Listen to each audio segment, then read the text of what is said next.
नमस्कार, आप सभी दर्शक देख रहे हैं पंजाबी पोस्ट और मैं मोहन सिंह। पश्चिम बंगाल की राजनीति जो 2026 चुनाव होने हैं उसको लेकर अब वामपंथियों ने भी अपना साहस दिखाना शुरू कर दिया है।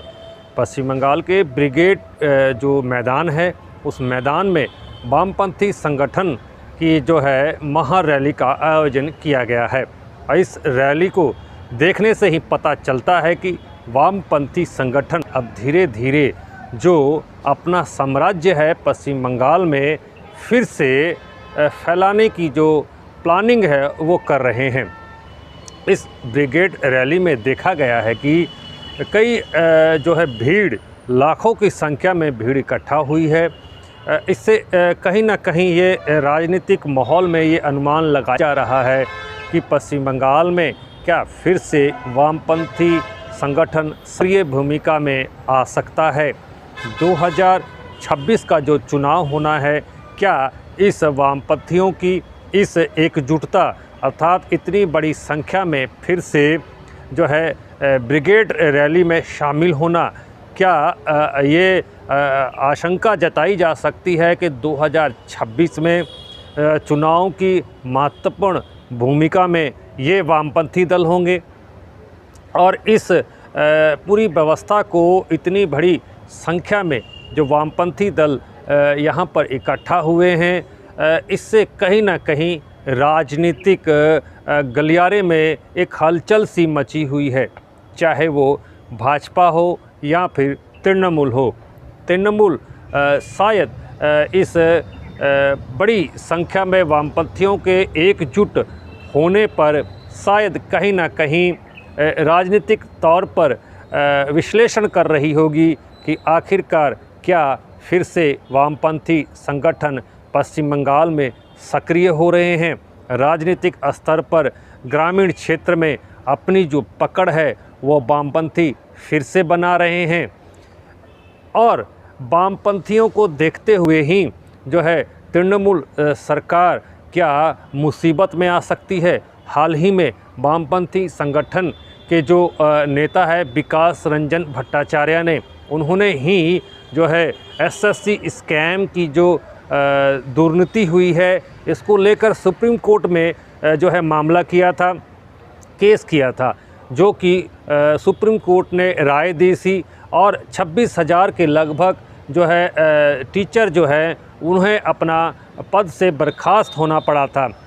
क्या इस तरह की जो घटना के बाद सबसे बड़ी मुसीबत में जो है तृणमूल सरकार, ममता सरकार जो है इस वक्त अभी तक जो है उनका संकट जो है अभी तक नहीं हटा है। जो 26,000 लगभग टीचरों की जो नियुक्तियां रद्द हुई है उसको लेकर अभी भी असमंजस में और दुविधा में पश्चिम बंगाल सरकार है।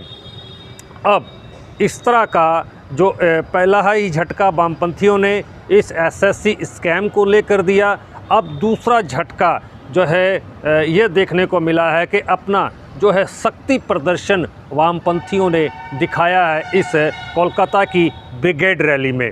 अब 2026 के चुनाव में इस तरह के जो फिर से इकट्ठा होना है और कई जो है राजनीतिक दल अब अपना अपना विश्लेषण कर रहे हैं कि इतनी भारी संख्या में, इतनी बड़ी संख्या में वामपंथी दल इकट्ठा हो रहे हैं। लाखों की तादाद है, कई जगहों से जो है पश्चिम बंगाल के विभिन्न प्रांतों से वामपंथी वहां इकट्ठा हो रहे हैं और रैली हो रही है।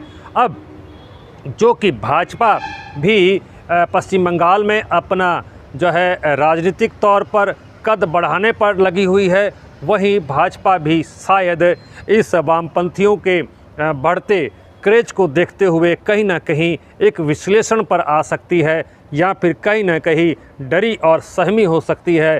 क्या पश्चिम बंगाल में फिर से वामपंथी संगठन सक्रिय होने जा रहा है। कहीं ना कहीं भाजपा को भी इस राजनीतिक विश्लेषण के ऊपर चर्चा या फिर विश्लेषण करने पर जो है मजबूरी हो गई होगी।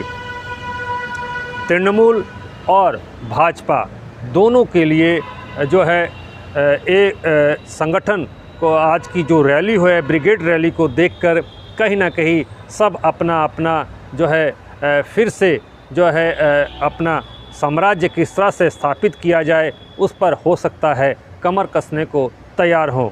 जहां तृणमूल को एक जो झटका सा अगर बोला जाए इन वामपंथियों की भीड़ को देखकर लग रहा होगा, वहीं भाजपा भी जो पश्चिम बंगाल में अपने पैर पसारने पर यहाँ पश्चिम बंगाल की सत्ता में काबिज होने की जो प्लानिंग कर रही है, कहीं ना कहीं उसे भी इस वामपंथियों के इतनी बड़ी संख्या में इकट्ठे होने को लेकर कहीं ना कहीं जो है सोचने को मजबूर किया होगा कि आखिरकार किस तरह की राजनीति और किस तरह की जो है प्लानिंग की जाए कि पश्चिम बंगाल को अपने हाथ में लिया जाए।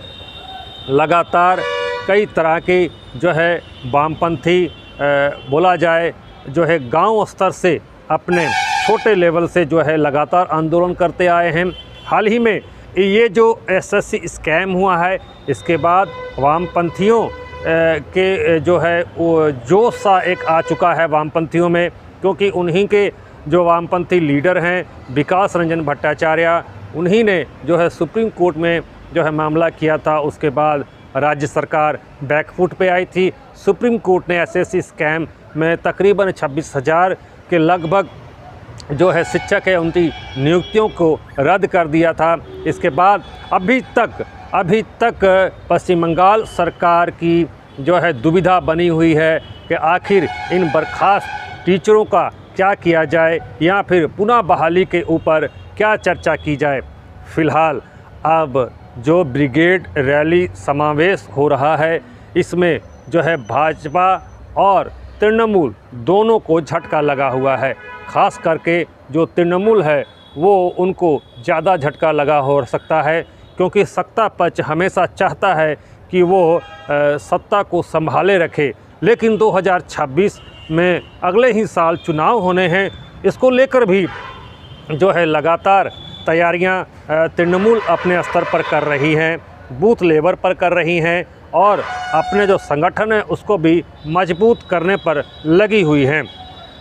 भाजपा के आला नेता एक एक करके पश्चिम बंगाल का दौरा करने को लगे हुए हैं, लेकिन वहीं तृणमूल भी अपना जो वर्चस्व है, अपना जो साम्राज्य है वो खोने नहीं देना चाहती। इस बीच वामपंथियों की एंट्री और इतनी बड़ी संख्या में ब्रिगेड रैली पर पहुंचना वामपंथियों का कहीं ना कहीं जो है कुछ और ही इशारा जो है करता है।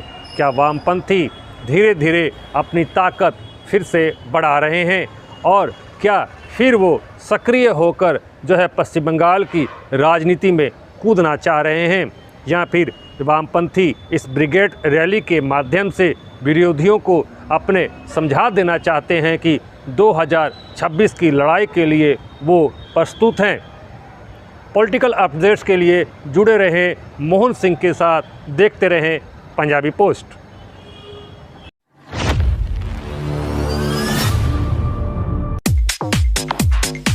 आपके सपनों के घर को और सुंदर बनाने के लिए यूनिक डेकोर और यूनिक सैनिटेशन लेकर आया है एक कंप्लीट बाथरूम डेस्टिनेशन शोरूम। एक से एक डिजाइन और टिकाऊ सामान, नल, पाइप, कंप्लीट बाथरूम सेट किफायती दामों में।